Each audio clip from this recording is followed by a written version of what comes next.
அந்த இடத்திலே இந்த துர்தேவதைகள் வரமாட்டார்கள். கோவில்களிலே கூட கும்பாபிஷேகம் போன்ற காலங்களிலே இந்த 8 திக்குகளிலும் வந்து அடைத்துக் கொள்கிற அந்த தேவதைகளை சிவபெருமானுடைய கும்பாபிஷேக கிரியைக்காக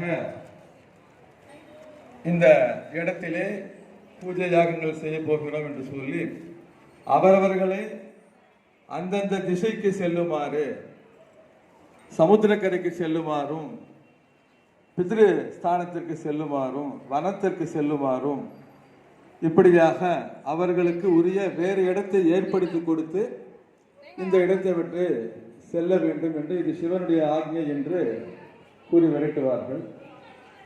அதுபோல இருளை கம்மி பண்ண வேண்டும். ஒளி அதிகமானால் இருள் தான்